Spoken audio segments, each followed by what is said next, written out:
The opposition has signalled it's likely to back Labor's proposed National Anti-Corruption Commission, but not everyone's happy about it. Joining us live now is the Deputy Director of the Australia Institute, Ebony Bennett. Ebony, good morning to you. What are your thoughts on where it stands at the moment? Well, there's no doubt that this Anti-Corruption Commission announced by the Attorney-General yesterday fills a huge gap in Australia's federal integrity systems, and it's very welcome, and I think the Attorney-General is to be congratulated for bringing it to Parliament within the first 6 months of this term of government. There's a number of very strong provisions contained in the bill.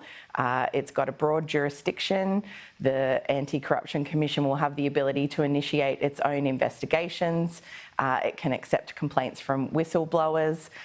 So there's a number of very strong provisions, but one area of contention that is emerging is on public hearings and the idea that these will only be allowed in exceptional circumstances and when it's in the public interest to do so. That's an unnecessarily high bar for the Commission to have to hurdle in order to hold public hearings. So do you support a line that needs to be drawn there, or do you believe that everything should be public?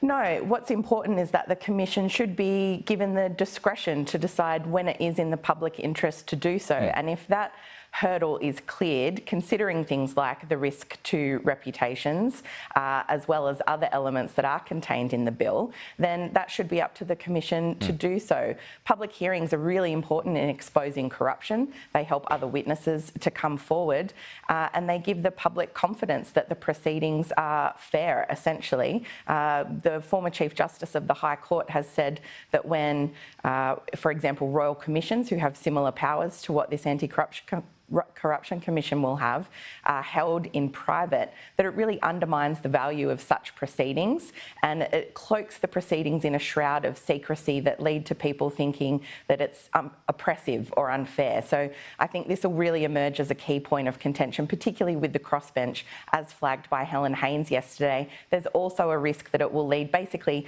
to everyone who wants to avoid a public hearing just heading straight to the courts to try and avoid it. So just to be clear, Ebony, are you supportive of Helen Haines and members of the crossbench's issue that bar is too high?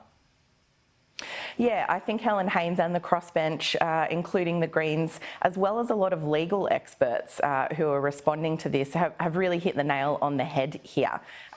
Public hearings are important. This threshold seems very high for the Commission to have to meet in order to hold them. And obviously this is off now to an inquiry. I expect this will be one of the key areas of contention where the government can expect to hear from a lot of legal professionals who are engaged in uncovering corruption, that public hearings are really essential to proceedings and to exposing corruption. But isn't it unreasonable to expect everything to be made public, bearing in mind that there will be an avalanche of cases that will be brought forward in the first 12 months of the NAC being in play?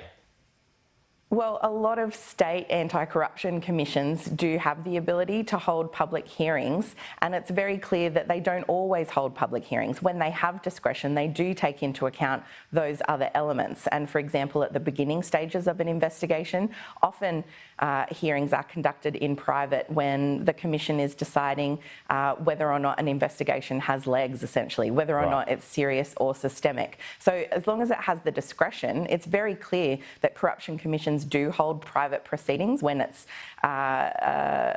deemed appropriate to do so, but they must have the discretion to hold public hearings when it's in the public interest. And this is really fundamental to the value of corruption inquiries and investigations. The fact that you've got an independent commissioner, though, it's free of government, it's free from any kind of that influence. Well, that's the goal anyway. That should provide you, and it should provide others, of some comfort on that point, surely.